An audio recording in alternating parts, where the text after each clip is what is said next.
Shalom, bertemu kita kembali di ibadah rumah kita masing-masing. Sebelum kita mendengarkan firman Tuhan, mari kita berdoa terlebih dahulu. Bapa, di dalam nama Yesus kami bersyukur atas segala kasih dan berkat Tuhan. Tuhan, sebentar kami mau mendengarkan firman Tuhan. Mari Engkau berbicara kepada setiap kami. Dalam nama Yesus kami berdoa dan mengucap syukur. Haleluya. Amin. Shalom, jemaat Tuhan yang ada di rumah kita masing-masing yang diberkati oleh Tuhan.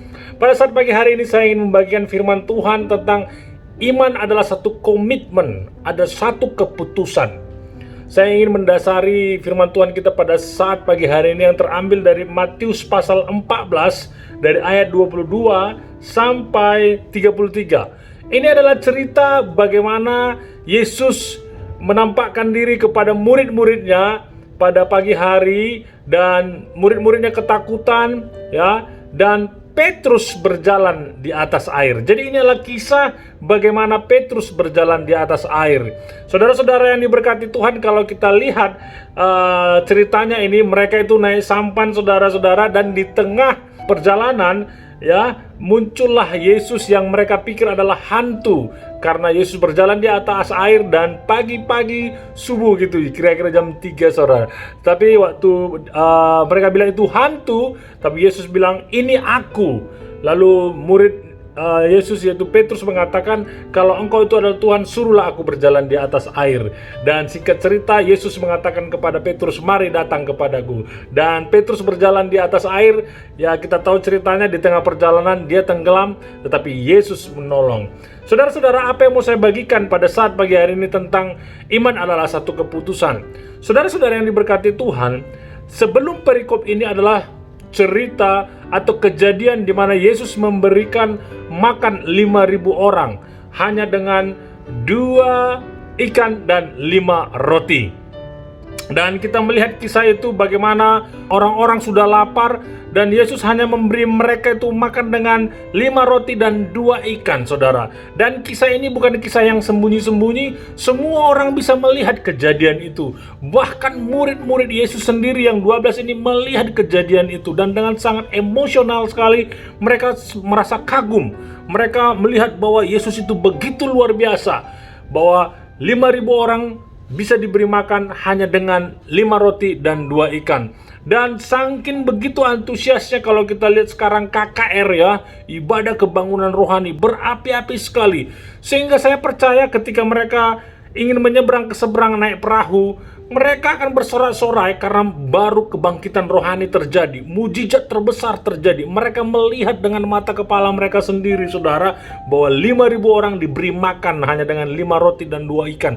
Saya percaya bahwa mereka berbisik satu dengan yang lain. Betapa hebatnya Yesus, betapa luar biasanya Yesus, betapa spektakulernya. Beginilah emosi yang mereka alami, perasaan-perasaan yang ada di dalam hati mereka, sehingga mereka waktu naik sampan, saya kena percaya kalau kita lihat konteksnya sekarang, mereka bernyanyi dalam nama Yesus, dalam nama Yesus ada kebenangan. Saya yakin percaya mereka berapi-api, mereka berapi-api.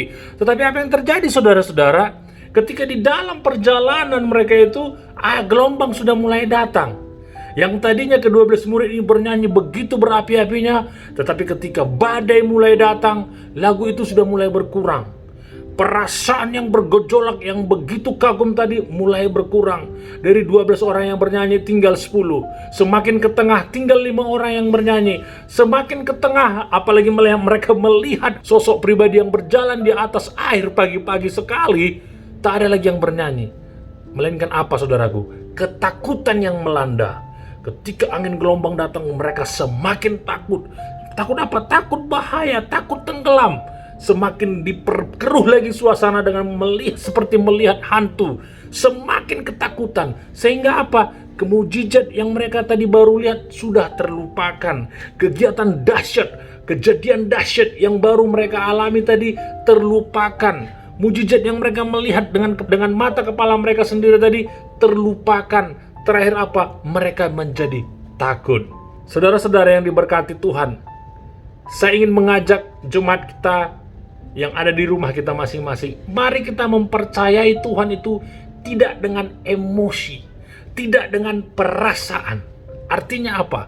Mari kita mempercayai Tuhan itu ketika badai ada, kita percaya kepada Tuhan. Ketika masa susah, kita percaya kepada Tuhan. Ketika masa senang, kita percaya kepada Tuhan. Kepercayaan kita kepada Tuhan, iman kita kepada Tuhan tidak didasarkan kepada perasaan kita, tetapi kepada pribadi Yesus. Itulah yang menjadi satu keputusan. Satu keputusan untuk mempercayai Yesus itu adalah Tuhan. Bukan ketika masa senang kita percaya kepada Tuhan, kita bersyukur, tetapi ketika masa sulit, kita tidak percaya kepada Tuhan.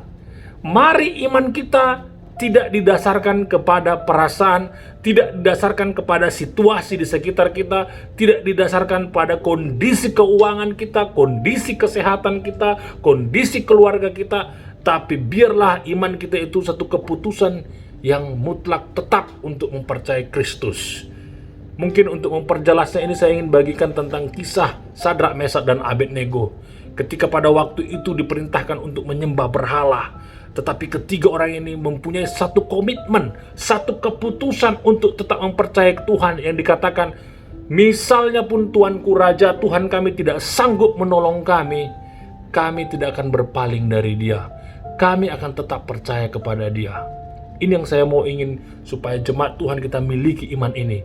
Keputusan, komitmen. Dan saya percaya Tuhan tidak akan pernah meninggalkan kita. Tapi biarlah iman kita itu menjadi satu keputusan. Bagaimana dulu mungkin suami istri yang sudah pernah mengalami atau melakukan perjanjian pernikahan dengan suami dengan istrinya. Itu keputusan. Baik suka maupun duka. Baik senang maupun tidak senang. Baik sakit maupun sakit. Dalam kondisi tidak suka atau suka. Aku akan tetap mencintaimu selama-lamanya. Jadi saudara-saudara yang diberkati Tuhan, saya ingin mengajak kita supaya memegang iman teguh kita kepada keputusan dan komitmen kepada siapa Yesus itu. Bukan kepada sekitar kita, bukan kepada perasaan kita, bukan kepada kondisi kita. Tetapi siapa Yesus itu. Tentang dirinya Yesus itulah yang menjadi keputusan kita. Itulah iman kita. Itulah iman kita saudara-saudara. Jadi karena itu jemaat Tuhan, saya ingin mengajak dan berdoa untuk kita berpegang teguh, mempercayai Tuhan itu adalah satu komitmen, satu keputusan. Bukan karena dipengaruhi perasaan, bukan karena dipengaruhi keadaan, tapi menjadi keputusan kita untuk mempercayai Kristus. Mari kita berdoa.